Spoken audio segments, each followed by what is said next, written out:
Hello and welcome back. I'm Randy Bueller. I'm joined now by Brian Kelly, designer and owner of the sweetest deck this week.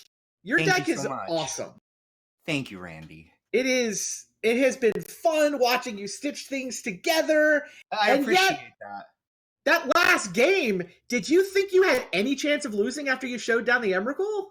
Yes, I'm very realistic. I'm not sure that was realistic what Rachel did to you there. Her hand was significantly better than I thought it was, even though I thought it was probably pretty good. I didn't necessarily think it was like going to be Time Walk, Demonic Tutor, Force Back, like everything. Yeah. I thought about not attacking with the Grand Abolisher, but then like I really thought like I want to force a trade either with the Mentor or the Notion Thief because I wasn't expecting like necessarily all those turns in a row. Yeah. Because I may have survived if I had a Grand Abolisher to block, but I also, not knowing all that was coming, I thought, well, either she's going to lose the Mentor or she's going to lose the Notion Thief, which not only frees up my Mikukoro, but it subsequently can free up Yawgmoth's Bargain, which I have in my hand. You played the first couple turns of that game absolutely brilliantly, by the way. Thank you so much. When you go back and watch it, you'll see you totally dodged a bullet where you're all set. Everybody in chat expected to watch Grand Abolisher. Awesome. Now I'll show and tell my bargain. She would have showed down the Notion Thief. I know. I've played against Show and Tell with Notion Thief in my deck, and I wasn't going to just throw out Show and Tell. I almost boarded it. Yeah, and she had the Swords to Plowshare, so Chalice 1 was just brilliant at defending the Grand Abolisher. Like, there were so many landmines you could have stepped on in those first couple of turns, and it was impressive. I mean, I know I was hanging out in chat, and I thought your lines were great, but yeah, and then, so fine, okay, here's Emrakul, that's better than Bargain after she hardcasts the Notion Thief. You obviously have to audible to Emrakul, but yeah, her hand was... basically, she had Force of Will, blue card, Demonic Tutor when she untapped after you played the Emrakul, and she's 1 mana short of Demonic Tutor for Jace to bounce Emrakul, which is, I think, what she wanted to do. She was also 1 mana or 1 card in Graveyard short of Dig Through Time for either Jace or Black Lotus, right? But she has a Dig and she has a Demonic Tutor, but she can't actually stitch them together on the same turn, so she had to kind of DT for Time Walk, hope she could stitch lethal together, and she top decked the Petal, and then I was hoping that her hand was Ancestral Recall, Swords to Plowshares, Rest in Peace, right? A Force of Will. Yeah, it was just the one plow that you nailed with the Chalice. I have the rest of it was Dig Demonic and basically Dig Demonic, and Force of Will, right? Force of Will. Even though we didn't win, like I know I've played this deck in leagues. I know I've gotten like 4-4-1s and 1-5-0, and then also 2 things where you're like 0-5 because it just it's vintage like that. I would be more upset if I played poorly than I would be if I lost, because I think that I piloted the deck the way it needs to be piloted. Like I'm happy with the decisions I made.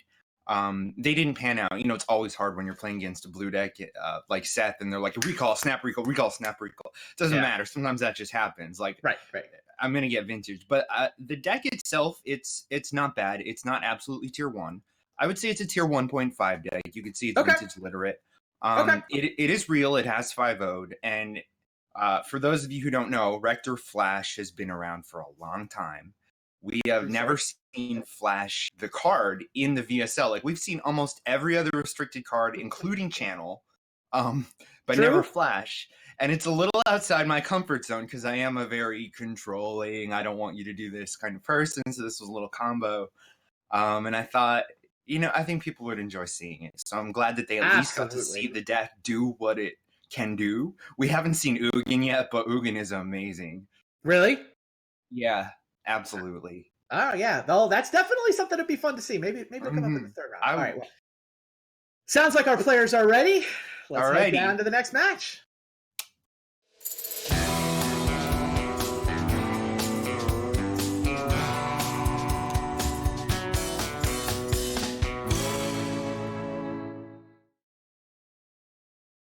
All right, Erin Campbell has her teched out 2-card Monty deck, complete with a pair of Leyline of the Voids already in play. Not that she has the other half of the combo in her hand, because you never have both halves of the same combo with this deck. just how it works. Seth has a decent hand too. He does. Yeah, I mean, it's decent. It doesn't really defend himself, though. I guess Pithing Needle. The Needle, like, I see that. I'm like, Needle, Helm of Obedience, Snap. Sure. Right, he has to guess which combo she's going to draw both halves of, basically. Proactively with his Pithing Needle. I mean, with ley lines in play, I'm with you. I would Needle Helm. But she top decks a Grindstone, and you're like, what did I do? Exactly. Oh, that helps a ton. Preordain into Force of Will makes this much easier. Her ley lines are doing good work at shutting Tarmogoyf down, though, huh? Yeah. So Erin here, I guess she plays Defense Grid, then Mox, Painter's Servant. Yeah, the Demonic Tutor looks like it's almost exciting. Unfortunately, there's no black mana yet, so it has potential. I mean, 1 mana confluence away from that should be a game win. He's gonna have to force the Defense Grid, otherwise, that's just giving her a green light to do whatever she wants for the rest of the game. Yeah, I think that's right. There's some cost in using up the Ponder. Some level you could just say, well, it only makes my 1 Force of Will dead. Yeah, he's going to go that way. He's going to go the card advantage route and hope she doesn't just have it. Wow. I get this. The fact that he has to pitch that Ponder, what is this hand? It's like a 0 power Tarmogoyf, a Pithing Needle, and nothing. Of course, he promptly draws a Merchant Scroll, which can go get an Ancestral, and maybe now he wishes he didn't have. There wasn't a Defense Grid over there. Yeah, because there's not really anything he could ponder or scroll into to stop her. If she does, she just win if she draws like a Monk's Jet or a Lotus? Sure, she wins if she draws a Helm. He has to play the Needle, I think. Yeah, this is going to be Ponder and Needle, presumably for the Helm. And what if Black Lotus makes Demonic Tutor for Grindstone, and I think she's got all the mana she needs? It would be good for him too, because he could force any relevant threat that she come up with. Not through the Defense Grid. I mean, if Seth drew Black Lotus, I was saying, because he could draw Lotus. And now the true test of vintage experience which Seth is acquiring, will be: does he play Dark Confidant or does he hold up Force of Will? I think he should probably hold up. It's a tough call. Next turn, you mean? Yeah, that's the kind of thing where I'd be like, Yeah, you have to get something going. If she doesn't kill you this turn, I think you tap out for Dark Confidant. These are the conundrums that drive me crazy, because if I tap out for it and she plays like Mana Confluence, Wheel of Fortune, or something like that, I'm like, I'm so stupid. Why did I tap out with the Defense Grid? You talk about that Wheel of Fortune. The fun line that Rachel could have maybe taken against you. I don't know if maybe she sideboarded it out, but she could have DT'd for Time Twister and drawn 14 via Notion Thief against you on that last turn. It was in her. She discarded it though. Oh, okay. Okay. For some reason, she could have gotten Windfall. You only had like 2 cards in your hand. I know, and I would have forced her Windfall, and then she'd force, and then none of us would really draw much from the Windfall. I love Windfall. I just want to see Time Twister Notion Thief. I don't think I've ever seen it. It's real. It's real. I've seen it. I've done it. Okay. Abrupt Decay for Defense Grid. Smart. And really good. Force of Will is back online. It'll sting if he has to pitch that Merchant Scroll. But I mean, you do what you got to do if she pitches her combo together. I think Seth is probably favored here. He's totally favored here. I mean, she doesn't have the black mana for the Demonic Tutor, and he does have the Force of Will up. Right. Nah, you don't Force of Will this. No, I agree. Not even a little bit. Next turn, he can tap out for the Dark Confidant and still have Force up, which means he can start pulling away. Yeah, he could also gamble a little bit with Scroll into Ancestral. I think your Dark Confidant line is better, but I don't think it's insane. Like, you draw 3, one of them's probably blue. If he draws a blue card, then definitely. If not... Fair. And she names black here, so she's not doing him any Force of Will favors. And that's smart. I agree. Yeah, if she doesn't have a Pyroblast in hand, I think naming colors other than blue makes sense. Top of the deck says, here's a blue card for you. Snapcaster and it's a blue Mage. card that would be really happy if Ancestral Really? calls in your graveyard, so. Mm. I'm certainly on Merchant Scroll for Ancestral here. Yeah, I think so. You've got Force Snap up on her turn, and if she doesn't make you use it, you get to snap back the Ancestral. He has a black and a green in his pool. He's on Dark Confidant. Wow. Interesting. Well, she still can't find black mana to get the other half of a combo. So Erin's one of her best hopes would be that Seth flips Treasure Cruise, and he does have a couple of 8s in his deck. Yeah. I mean, he's at 19, whatever. You can hit an 8. You can be happy. Those 8s are not very good with Leyline of the Void in play, though. I wonder if those all get ahead to the sideboard. She does have that aggro painter, though. Well, she kept it on defense. She doesn't want to trade 2 for 1. It blocks Dark Confidant pretty well. I hope Erin gets this unlucky when I play against her, but I suspect that's going to when she comes out guns blazing.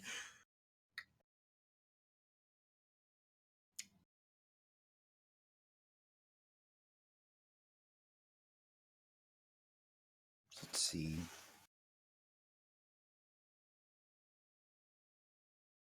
Yeah, now it's time for Merchant's Roll. Seth is just pulling ahead with every turn.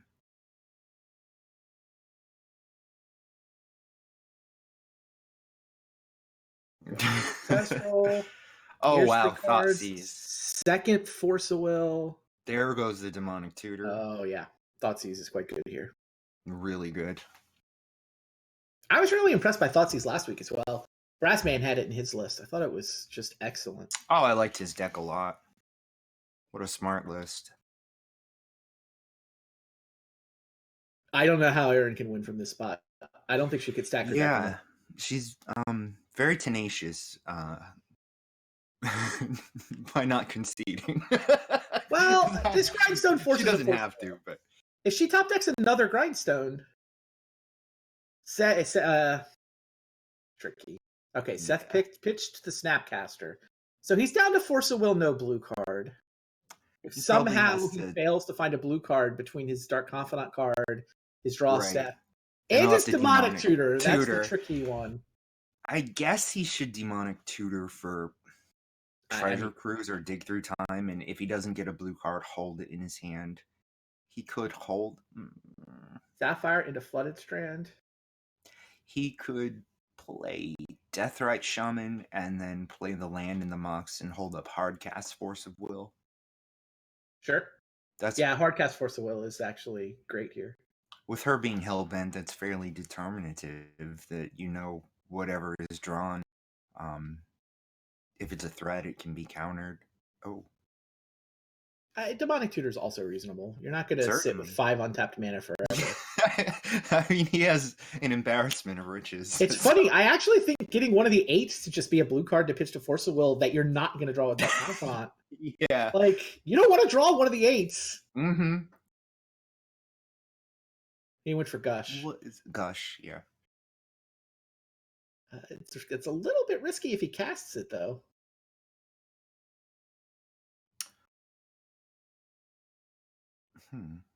Tarmogoyf sees her graveyard. Sure. Yep. Okay, he's going to sit on Gush as the blue card, or maybe next turn he'll cast it. That works. I mean, it's a better card in this spot than Dig or Treasure Cruise, given that he has no graveyard to delve with. Third Painter's Servant instead of the other half of the comp. Yeah.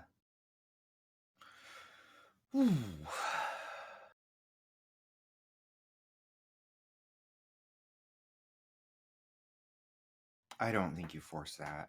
Oh, no way. He can Gush as a response and get some information, though.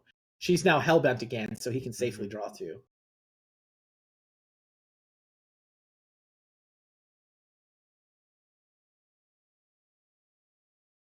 It's hilarious how good these Painter Servants are at blocking. Yeah. And his Deathrite Shamans aren't doing damage with Leyline on the other side of the board. It's true. I guess there's one Demonic Tutor in her graveyard that shrinks your Goyf.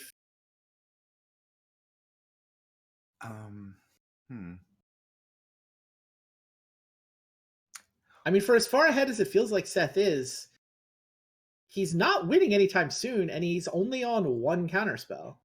And if he plays Leovold, he's on 0. That just outright gives her. Wow. That seems a little sketchy to me. That's very overconfident. He's just dead to Grindstone, right? He is dead to Grindstone, correct. Unless she didn't name blue with one of those, did she? No, black. But black. he's also probably dead Top in of the deck. Jar. Ooh. Oh no, it's Not a Leovold. Grindstone. Pardon me. I was thinking of. Right. Tinker, not Memory Jar, but she doesn't have the land. Okay, he risked that 1-turn window. Now, however, he has a 3/3, so gigantic on this board. Although to be fair, I think she triple blocks. He trades it for 1 Painter Servant, but now he has another one. So another one.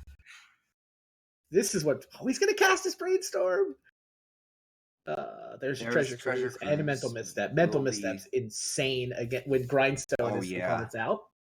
All right, now he's up to 2 counters and the ability to cast 3/3s. That should do it. Will he be hard casting Treasure Cruise this game? Maybe. It's close. Does he have enough lands that tap for mana? She's not exactly putting lands in her graveyard for the death rates. Right. I don't know if he has 8 lands that tap for mana. Hell, he has 6. So he's not playing many accelerants. He needs a couple Moxes. She takes it. I think you are supposed to triple block there, but whatever. Yeah, that's it. She might just be resigned to like whatever at this point. Oh. Disenchant could free up the Helm side of the combo, hypothetically. If she weren't being so brutally outdrawn. He is drawing multiple cards per turn. She needs a Mikakoro Center of the Sea in there. So you can use that end of turn and you start. You turned that Mikakoro into a library. Ray was like, I draw a card, Rachel discards a card. This is great. That's what it's for. It's for combo decks when you're like, I need this second half of my combo, and I don't care if you draw 4 cards. I need to draw. When you have an addiction to drawing cards, which combo decks do. That's fair.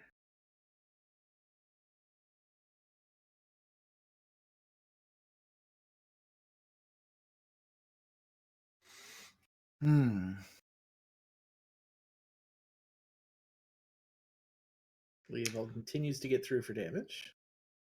So inevitably, Seth can just start abrupt decaying those things he used. What did he? I mean, eventually he dies to his Dark Confidant. She's going to be tricky to finish off. The trio of 1/3s defending her. I mean, I don't see Aaron combo killing him, but I don't think she's at 0% just because like Dark Confidant can hit an 8, can hit a 5. He should probably start attacking with the Dark Confidant then. I don't know if he should yet. Oh, Strip Mine is actually going to pump up his Tarmogoyf. Strip Mine's a great draw there. I'm surprised he didn't. I'd have been pretty tempted to pre-combat Strip and turn Tarmogoyf sideways. Yeah. It's a good point.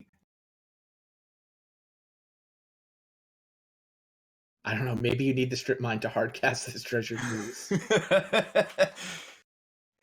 But he doesn't need. I don't think he needs to hardcast the Treasure Cruise. Like he probably doesn't really even need to draw any more cards at this point. No, and he can get his Dark Confidant killed by attacking. It's not like she can take 2. So I think I keep Dark Confidant. I think at this point he still wants to keep Dark Confidant around, but if he takes a hit at any point, right, he's turning it sideways. Dark Confidant is so good. Oh, that Wasteland taps for mana too. Oh. This Treasure Cruise might happen. I wonder if he'll do it. He's got 8 now, right? He's got 5 lands, a Strip, a Waste, and a Sapphire. I'm not 100% sure that there will be enough lands to fetch out of his library. No, I meant in play. Even if you ignore Misty Rainforest, he can now cast it. Yes, 1, 2, 3. I see 7. It's very small. If he can fetch a land with...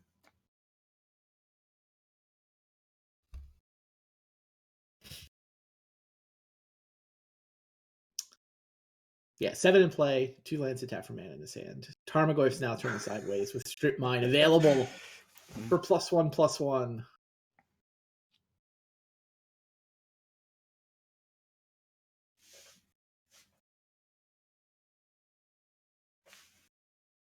Down goes Painter's Servant.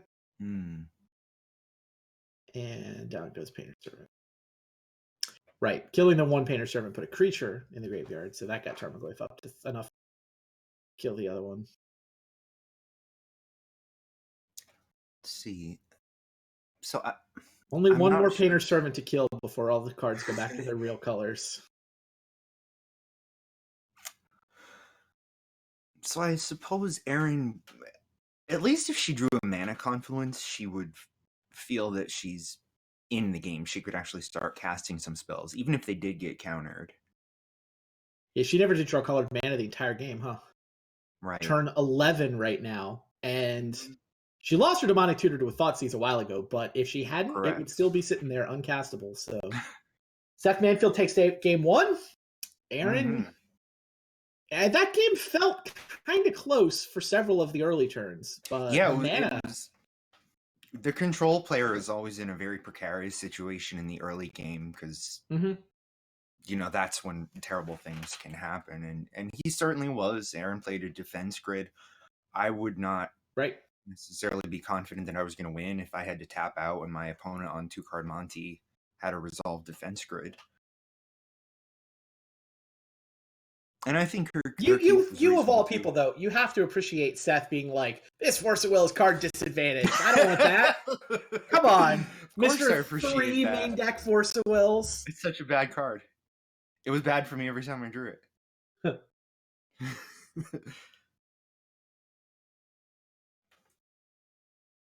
And Lavinia's made it worse. True. She's everywhere, and I'm always like, why is this in my hand? And then I'm like, why is this in my deck? Force of Will. Combine your anti-Force of Will rant with my anti-library rant. I like library, but it is a little bit. It has gone down in value in Vintage in the past few years because the speed of the format has increased so much. Yeah.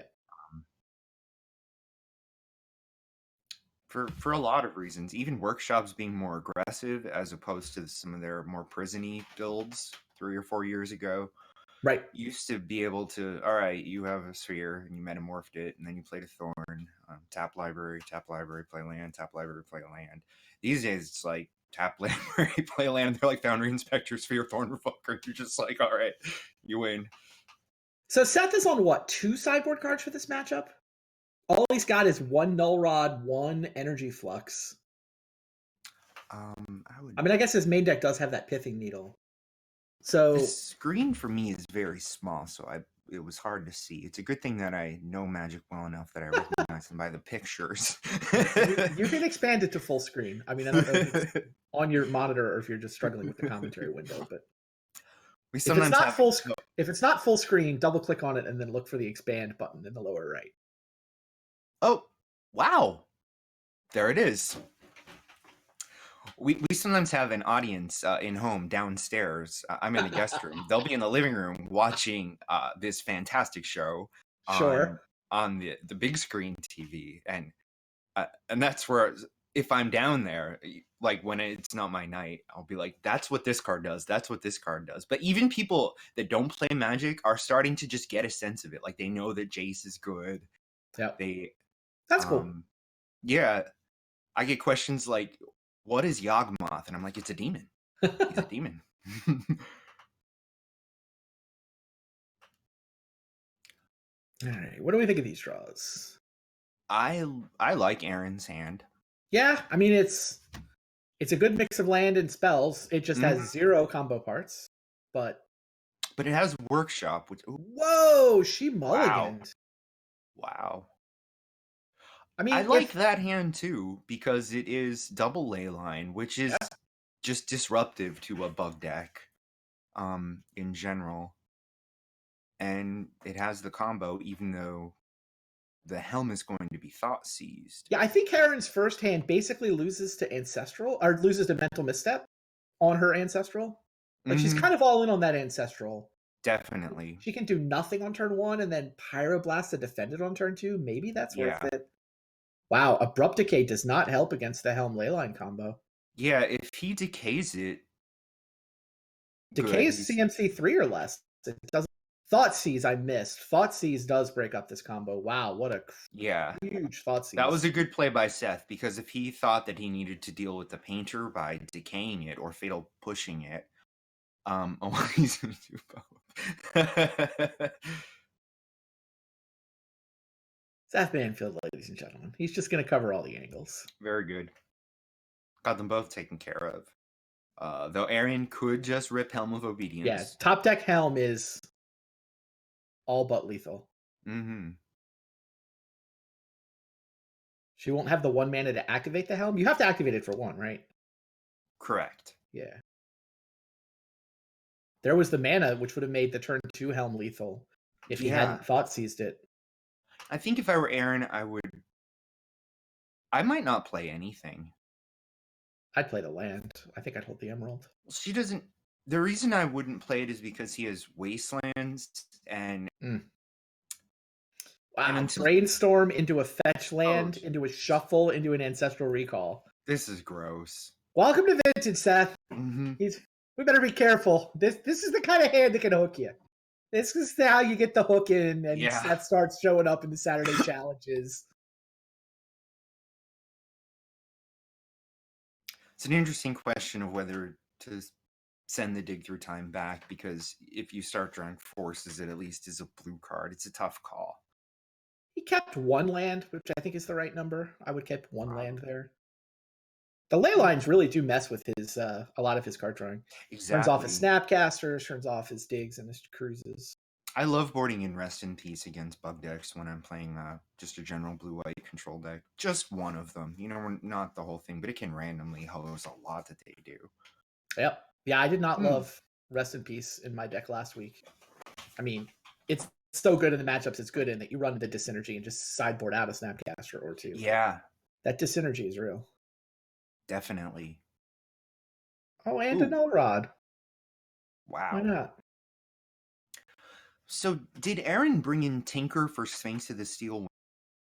I think so. That's certainly what we saw her do in the last round against Rachel. Like, that she brings in strong. She brings a little bit of artifact destruction, right? 2 Nature's Claims and a Disenchant, and then she's got the Pyroblast trick where Painter Servant can name blue. And then she's got a Tinker Plant. I think that's her standard sideboard against hate. I wish she had kept the Gemstone Mine in her hand.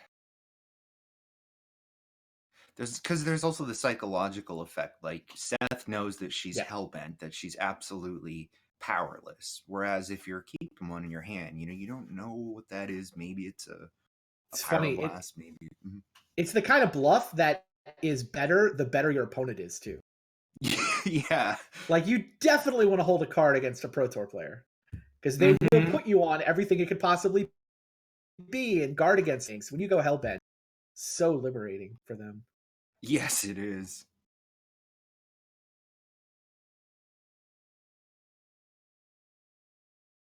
Does she just need to kill the Snapcaster? Is that the world we live in? Is she going to try? I think she needs to kill Snapcaster. I think it's getting to that point. And I'm guessing he doesn't want to pay Energy Flux because that will tie up his mana and protecting his Null Rod. Yeah, it's better for her than him.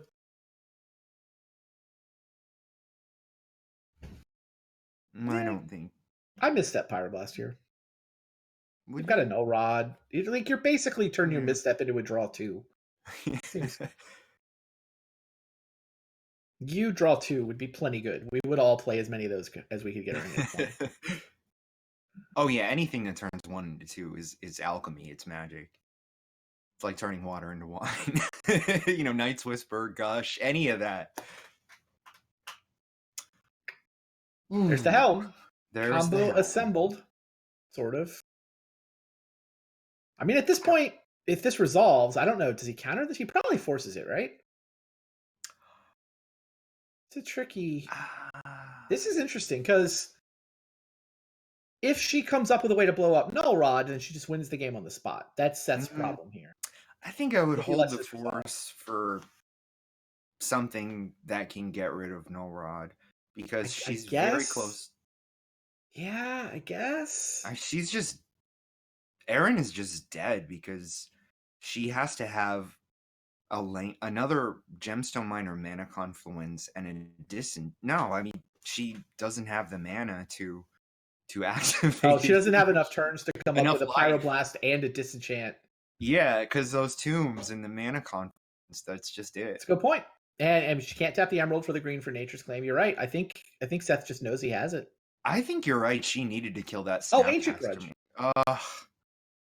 She's probably thinking, like, if only these were City of Traders or the Gemstone Mines that people were ragging on all night. The Gemstone Mine.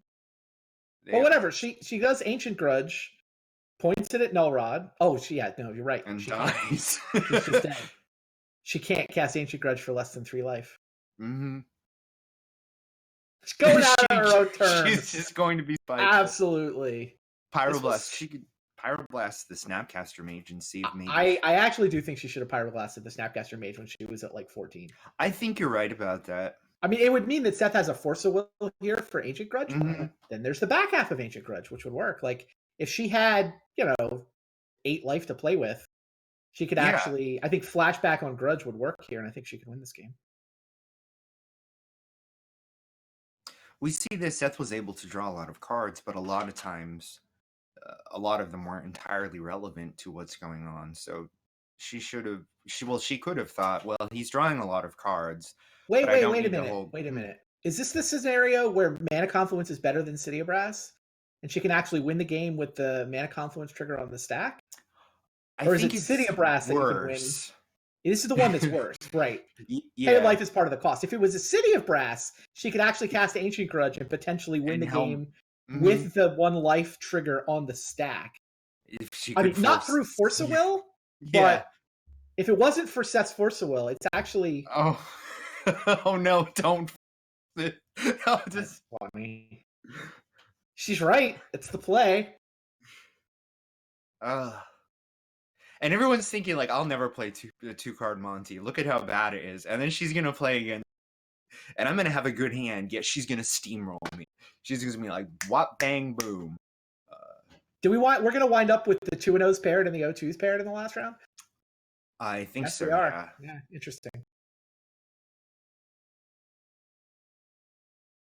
Wow, are we in another week where Andreas Peterson's pre-match predictions are going to come down to the last match? He was only off by 1 match last week, though he got the 6th match wrong. But his prediction for this week was Seth Manfield 3-0, everybody else 1-2. Maybe. Oh, no, that can't happen at this point. Yeah, no, he can't get this. That wasn't very generous of him. He can get the 3-0 right, but... Yeah, assuming Seth wins this, we're guaranteed to have a 3-0, a 2-1, a 1-2, and an 0-3. I think you force this? It's so weird. Such a weird spot. Like... You win. It seems like you win either way. Well, does he win now? He doesn't have a way to deal the last 2 damage. I mean, she's down to 1 mana, but she can draw mana. He let it resolve. I don't know what he... Wow, okay. Well, that doesn't change anything. She needs mana that doesn't cost life, is what she needs. Yeah. Tolarian Academy would at least get rid of the Null Rod if he didn't have a Force of Will. And then... Force would have won there. Chat's like, doesn't Force win there? It's like, yeah, but he doesn't know that. Right, he doesn't know what her last card is. What can her last card be? What is he playing around by not Force of Willing there? She's on Ancient Tomb. Yeah. 1 card in hand. I don't actually know what he played around by declining that Force of Will. Like, cards in Magic and, like, scenario-wise, you kind of want to keep the Force of Will against the combo deck, but what is... I don't know what she can do from 2 life with just Ancient Tombs. Mm-hmm. I think Seth may have just been wrong that time. Does the Ancient Tomb generate black mana without pain if she were to draw Urborg? Yes. Okay.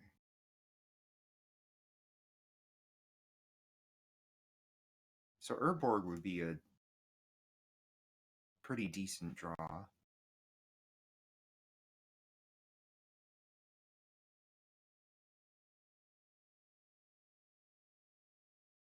There's no way to win with... You can't get Ancient Tomb on the stack. Yeah. She has outs now. Him letting the Snapcaster die was... I mean, it's... The guy doesn't know Vintage. So, I mean, at some level, what he was playing around was, I don't know Vintage. And yeah, and it's not an unreasonable line of thought to think I'm in a fairly indomitable control position right now. Right. There's not much that can happen that I can't deal with. So it was just a very cautious decision. I don't think it's going to cost him.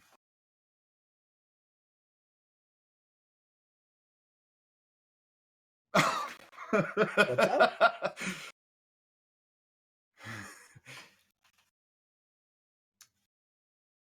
Aaron Scoops. Looked like they had a Moto chat conversation. I don't know if there was a misclick or something. And Aaron typed, I don't think this works how I wanted to, and we're done. Mm-hmm. Yeah, I think she was trying to go for the stuff on the stack win, which she does have, hypothetically, if he doesn't have anything in his hand. So it's funny. Yeah. Go ahead. Does she have to force him to draw a card, though, after his library is... Well, if hypothetically the Ancient Tomb trigger and the Mana Confluence trigger both went on the stack, she could generate 3 mana, use 2 of it on an Ancient Grudge or Disenchant, and use the other one to activate the Helm after the Null Rod goes away.